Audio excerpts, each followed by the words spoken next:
বিসমিল্লাহ, আলহামদুলিল্লাহ, ওয়াসসালাতু ওয়াসসালামু আলা রাসূলিল্লাহ। একটি গুরুত্বপূর্ণ কথা যা না বললেই নয়। আজকাল আমরা খুব দেখতে পাচ্ছি যে একটা কথা খুব বেশি প্রচার করা হচ্ছে বা বলা হচ্ছে যে পুরুষের জন্য ৪ বিয়ে করা সুন্নত।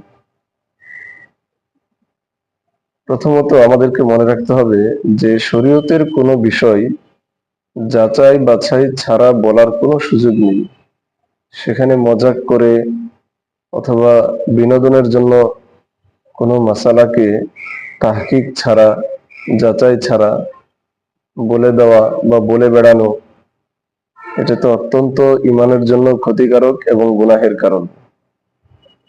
৪ বিয়ে করা সুন্নত এমন কথা না ৪ মাযহাবের কোনো ইমাম বলেছেন, আর না কোনো আলেম বলেছেন, আর না এর সপক্ষে কোনো দলিল আছে।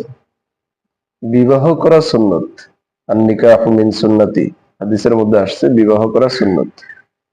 এরপরে কোরআনে কারীমের একটা আয়াতে সুযোগ দেওয়া হয়েছে যদি কারোর প্রয়োজন হয় তাহলে ২টা, ৩টা, ৪টা পর্যন্ত করতে পারবে।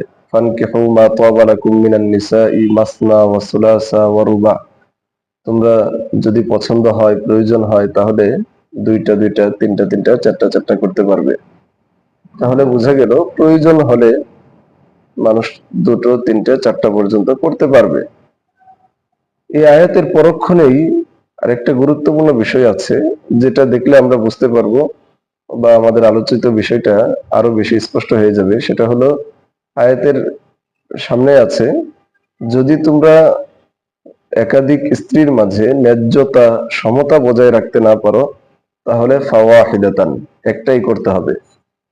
এর মানে হলো প্রয়োজন হলেও ৪টা বিয়ে করতে পারবে না বা একাধিক বিয়ে করতে পারবে না। শর্ত হলো একাধিক স্ত্রীর মাঝে যদি সমতা ও ন্যায্যতা বজায় রাখার সামর্থ্য রাখে তাহলে এই ব্যক্তি একাধিক বিয়ে করতে পারবে। তাহলে একাধিক বিয়ে সুন্নত নয়, বরং একাধিক বিয়ে ন্যায্যতা ও সমতা বজায় রাখার শর্তে করার সুযোগ আছে। তার মানে বোঝা গেল যে যদি প্রয়োজন পূরণ না করতে, ন্যায্যতা ও সমতা বজায় রাখতে না পারে তাহলে তার জন্য একাধিক বিয়ে করারও সুযোগ নেই। এমনকি কোনো ব্যক্তি যদি একজন স্ত্রীর ভরণ পোষণ দেওয়ার সামর্থ্য না রাখে তাহলে তার জন্য তো একজন স্ত্রী বিয়ে করা জায়েজ নাই, সে রোজা রাখবে। এই জন্য আমরা যাচাই বাছাই ছাড়া কোনো কথা বলবো না, শরীয়তের মশালাগুলোকে যথাস্থানে রাখবো। আল্লাহ তাআলা বুঝার তৌফিক দান করুন।